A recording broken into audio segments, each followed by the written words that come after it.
Alright, so I'm basically making this video for YouTube to show my snowmaking shed gun and like all the setup and my pumps and stuff. This building we're in here, it's just an old shed, but this is where I run the power to the air compressor. I have one line, very thick, extension cord, really high voltage running from this circuit. I'm running two air pumps, so I have two circuits running, or two different cords running on different circuits, so I don't trip the breakers or blow fuses. This one goes right out to the other shed, and there's another one right outside this window here. Hold on. This shed is, I do a lot of hose repairs in here.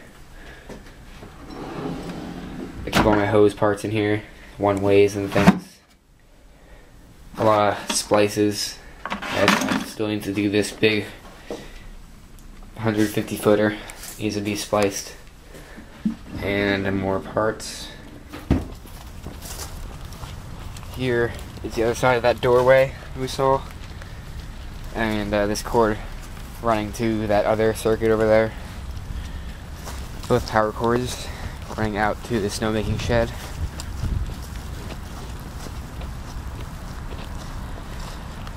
I have a thermometer right here.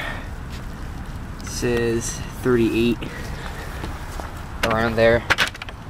That's always off, but alright, in here is the pump house. I have two 4.4 CFM at 90 psi compressors. Each has a little leak somewhere.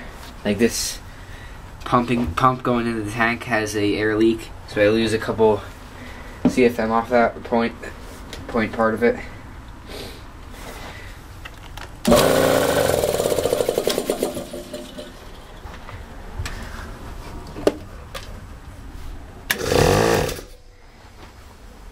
See both run. They link together right here. This is the output right here. I'm thinking to put another one just to have. So this T here links to this smaller hose, this little hydraulic hose that goes right to there.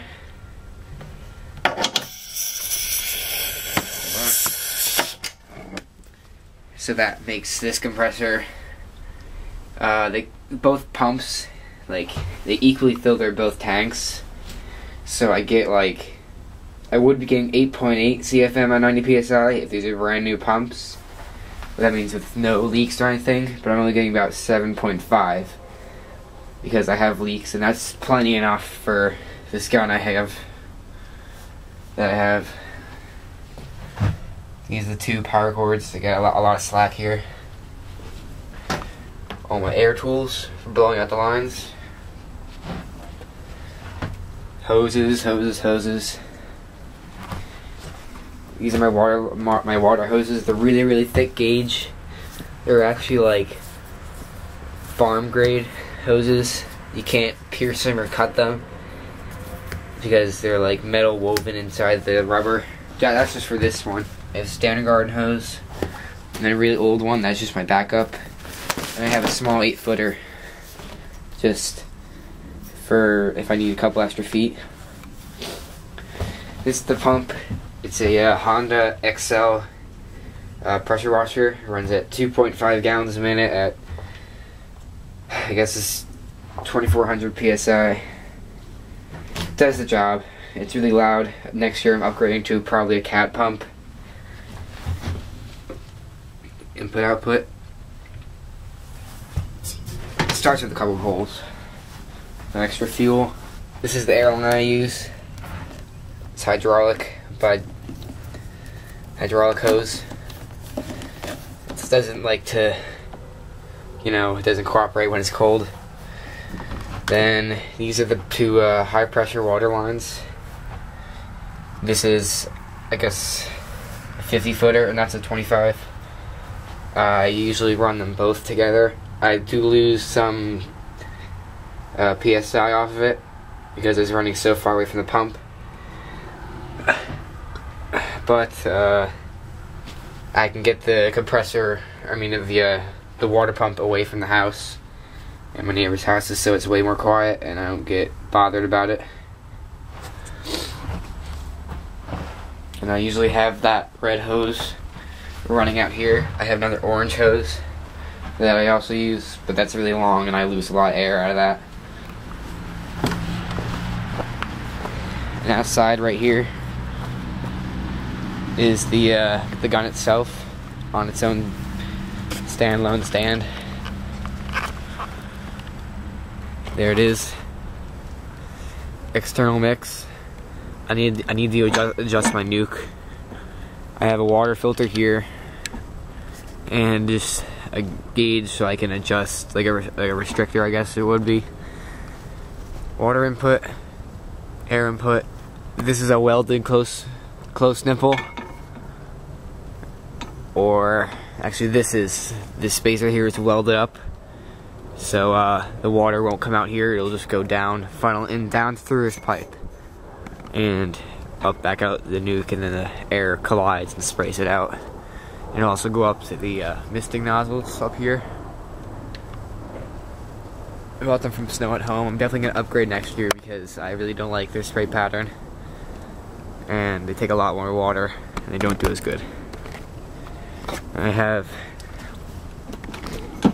you can see that the hole is so tiny in that nuke you can't even see it, and it's just standard air nozzle right there. I'm gonna take this inside actually. I have that so I can bring it inside indoors so it won't freeze or rust on the inside. But that seems to be failure with these guns and hoses and stuff, is freezing. You really gotta be careful with that. Always empty out air lines and stuff. And just for the stand, it's an old wagon. Pretty much just a wagon frame, new everything else. Homemade handle with a bike fork. It works. And toolbox that I usually have the air tools in. And just a piece of pipe braced up. It's pivoting too. It pivots right down there. And it doesn't really move back and forth. That's my snowmaking setup. And from the snowboard start ramp.